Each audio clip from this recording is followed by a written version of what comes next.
Hello aviators, how are you? My name is Magnar Nordahl. I'm an airline captain with interest in aviation history. This is the second video about the Northrop F-5 freedom fighter. In the first video I talk about the history of the first generation F-5, the A, B and C models. If you haven't seen this video before, just follow the link in the description below. Enough talking, let's dive into it. This is the first F-5B ever built. It was first flown on the 24th of February 1964, and after completing the test program, it was delivered to Royal Thai Air Force in March 1966. It served with 4 different squadrons before it was retired in 2007. The B model is a 2-seat trainer variant of the A model, and with the exemption of not having 20mm cannons, the B model has the same capability as the fighter. We start at the right-hand side of the nose. Here is the access hatch for the battery. It provides power for ignition during engine start, fuel valves, interphone, turn and slip indicator, and some instrument panel lights. This is a UHF communication antenna. A second antenna is embedded inside the tail fin. This is an air intake for cooling of the avionics.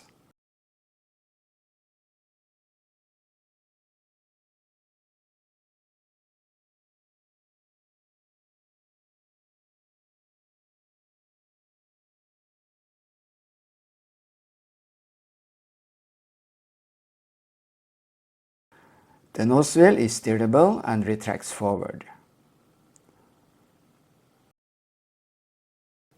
This is a flap door where you can insert a ground cooling blower. This is the right-hand static port. There is a similar port on the left-hand side. They are connected to the airspeed indicator, altimeter and vertical speed indicator.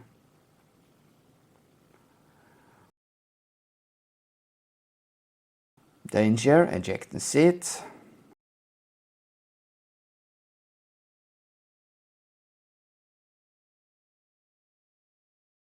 Rescue.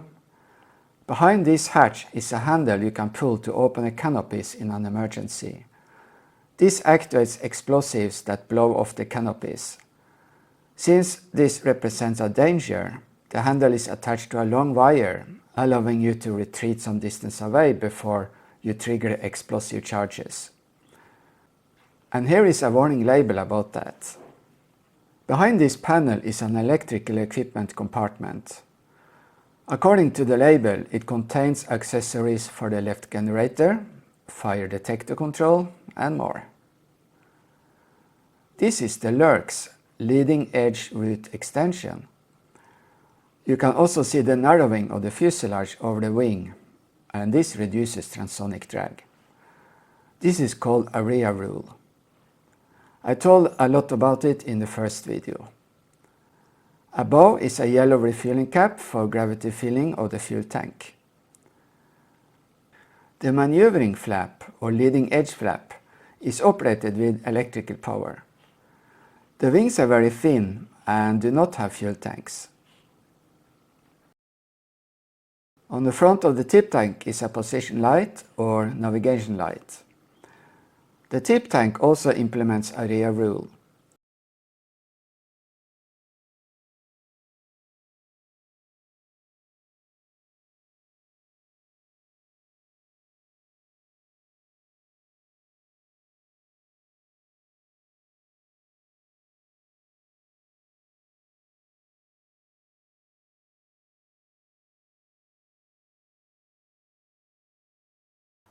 And this is the wing position light. It is visible from the underside as well. It is green on the right hand side and red on the left hand side. This is the aileron, and surprisingly it's not at the outer part of the wing, but at the middle. There is a benefit with this, as it reduces the twisting forces on the outer part of the wing at high speeds. For the same reason are jetliners equipped with both outer and inner ailerons. At high speeds, roll control is achieved with the inner ailerons alone, while the outer ailerons are inactive. Still, The ailerons on the F-5 provide up to 720 degrees per second roll rate.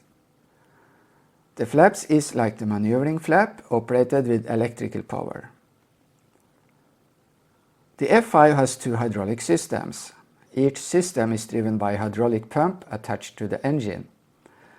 The pumps deliver 3000 psi pressure. On the right-hand side is the flight control hydraulic system. It powers the primary flight control systems, which are the ailerons, stabilizers, and rudder. The glass window shows the fluid level in the hydraulic reservoir. Ahead is a ventilation duct for the hydraulic oil cooler. This panel gives access to the engine test and checking unit.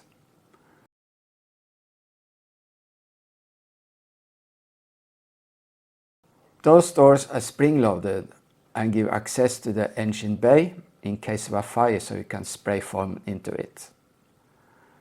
Those two vents are used to discard engine bleed air.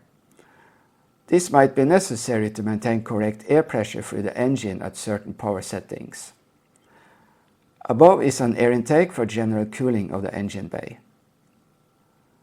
Here is the access to the engine oil tank, where you can check the level and top up if necessary. The square symbol with two slanted legs shows the location of a jacking point. The hook shows the location of a slinging or hoisting point. And the anchor shows what is called a picketing point or tie-down point. This line is a fuselage breakpoint. The aft fuselage can be removed along this line to facilitate engine removal and installation. One of the attachment bolts is located under this panel. The text on the tail fin is not 100% correct. The aircraft was ordered in 1963, but the first flight was in 1964. The first digit, the number 3, indicates that the aircraft was ordered in 1963. The full serial number is 63-8438. Anyway, it's still a respectable service life for an aircraft. The rudder is located at the lower part of the tail fin, and just as for the ailerons, this reduces the twisting forces at high speeds. On the Airbus A380, for example, the rudder is split in two parts, and only the lower rudder is used at high speeds. The red light is an anti-collision light, and the white light is a navigation light. This little duct is for ventilation of the fuel tanks, and this is the fuel jettison valve.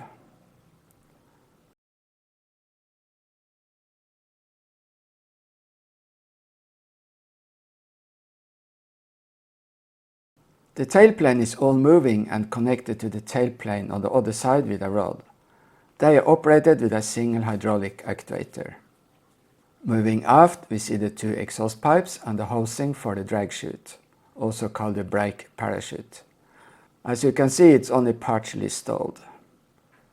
The J85 GE-13 engine produces 2,720 pounds force, that's 12 kilonewton in dry power, and 4,080 pounds force, or 18 kilonewton with afterburner. The inner nozzles are movable to optimize engine thrust at various power settings and atmospheric conditions. Here they are in fully open position. The left-hand side of the aircraft is identical to the right-hand side, with just a few differences which I will point out.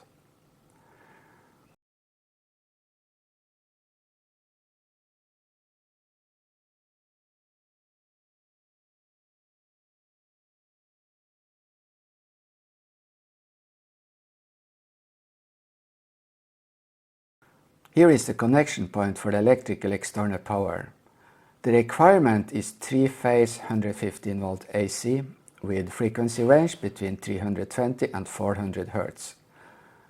That is equivalent for engine RPM between 80 and 100%.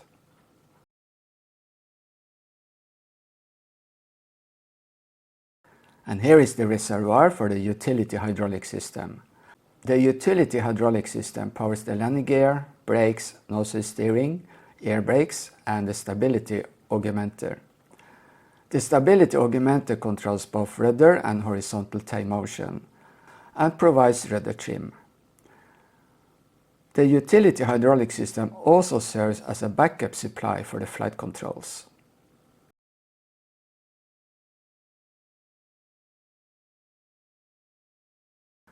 The main landing gear retracts inwards.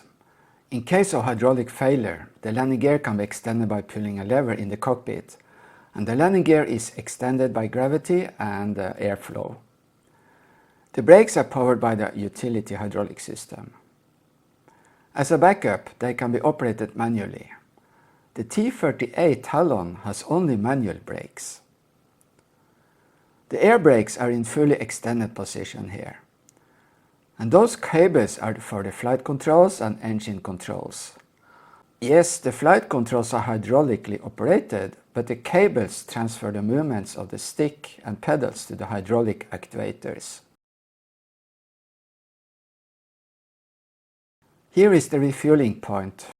JP-8 is a military-grade jet fuel similar to Jet A-1 used by airliners. However, JP-8 contains a corrosion inhibitor and anti-icing additive, and this is not required in the specification for Jet A-1. The air intake has a splitter plate that prevents air from the boundary layer to enter the engine.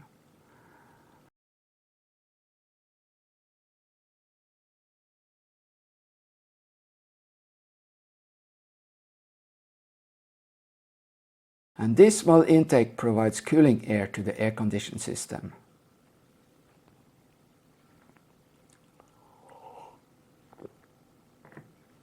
Another interesting detail, there are steps that can be pulled out and lowered or flipped down, assisting access to the cockpits. And behind this hatch, there are handles to open and close the canopies. They are balanced with a spring, making it easy to open and close them by hand. This horn is on the top of each seat. It is called the ejector strut or the knife.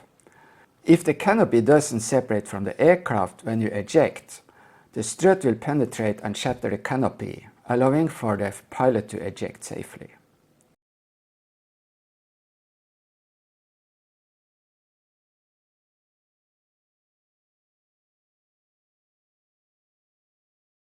Here is the left-hand static port. And here you have access to the refill valve for the liquid oxygen bottle. And this is another door for the ground cooling blower, but this time the door is not circular as on the right-hand side.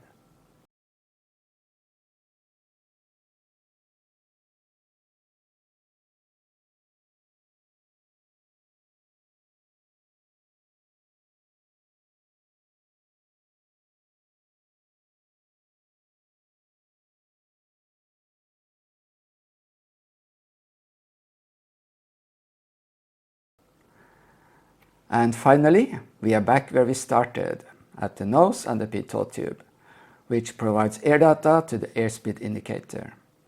That should be all. But wait, where is the air temperature probe? I didn't see it. If you know, please let me know in the comment section below.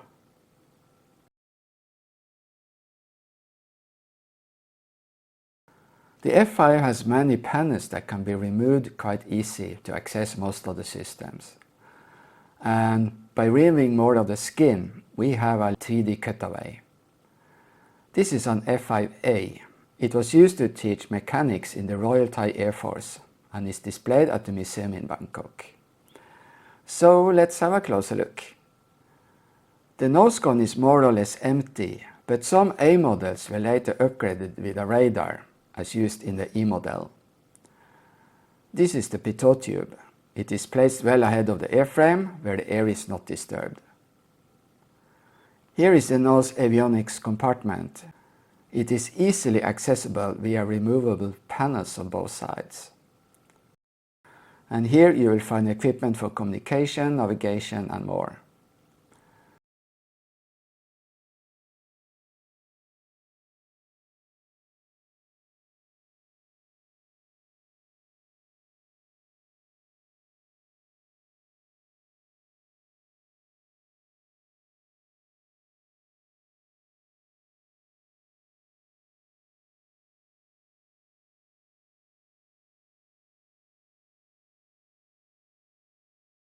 This is the bay for one of the 20mm cannons and the ammunition.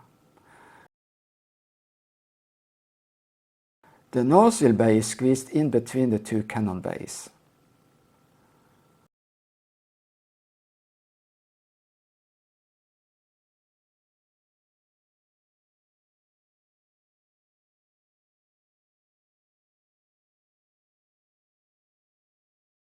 And this is how it looks like behind the instrument panel.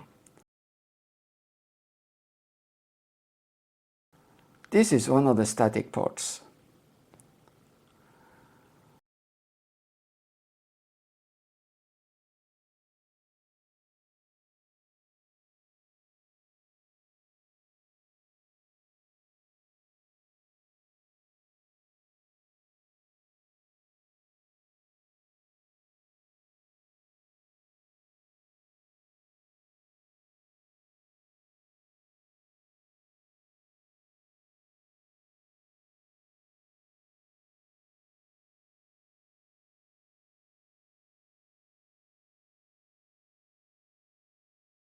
This lever is used to unlock and lock the canopy.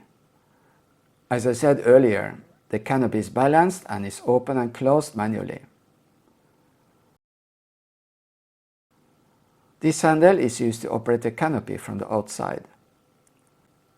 This is the aft avionics compartment. It is also accessible from the other side.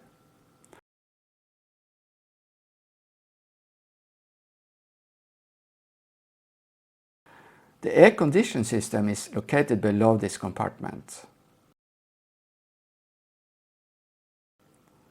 And this is the intake for the cooling air for the air condition system. Behind this little door is the refueling point for the liquid oxygen tank. It has a capacity of 10 liters, which is sufficient to supply the pilot with oxygen for 18 to 20 hours.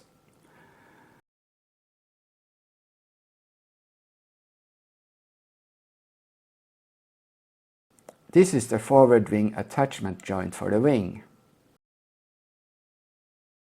This area is for the wing, which is built in one piece and attached under the fuselage.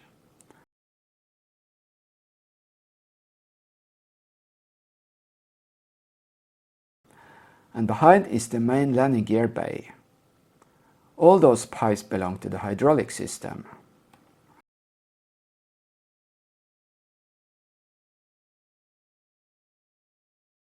Looking up at the dorsal, we see a pipe for the fuel system.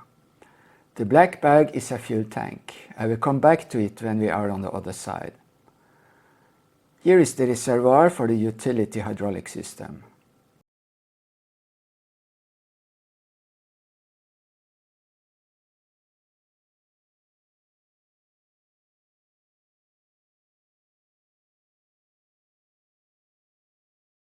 And this must be the valve to connect an external air supply used to start the engines. And this area belongs to the hydraulic system.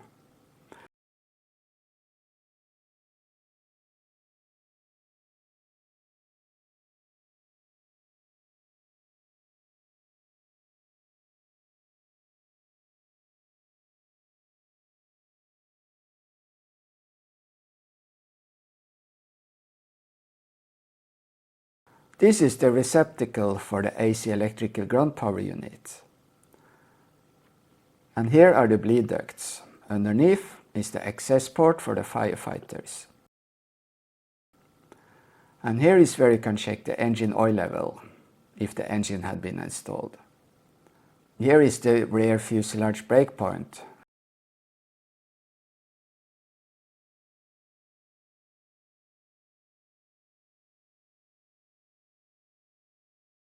And this is the horizontal stabilizer mounting point.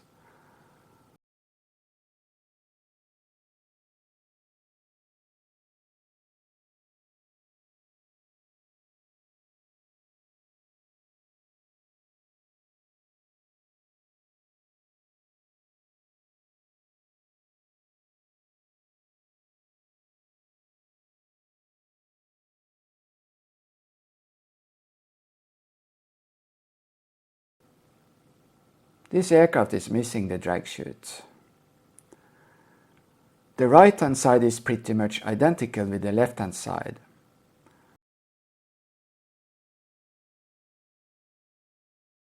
This is the tank for the flight control hydraulic system.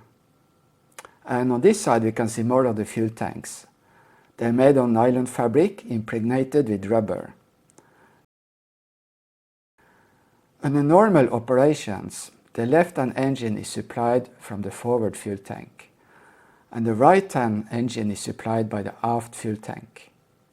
The fuel cell in the dorsal belongs to the forward tank, and this is a part of the aft tank. The pilot has the option to feed either engine from either tank. The total internal fuel capacity is 585 US gallons, or 2,214 liters. The aircraft can be refueled with a pressurized single-point system, which has a connector under the fuselage on the left-hand side. As a backup, the tanks can be refueled by gravity via those filler caps. The top cap is for the forward tank, and that on the side is for the aft tank.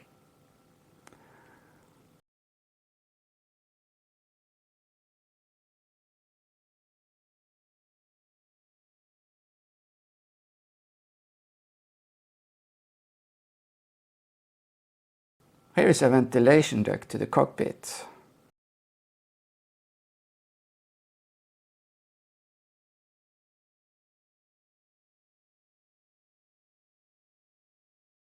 And here is the pitot tube again, concluding the walk-around of the Northrop F-5A Freedom Fighter. In the next video, we will have a detailed look inside the cockpit. Until then, thank you for watching, have a wonderful day, and happy landing!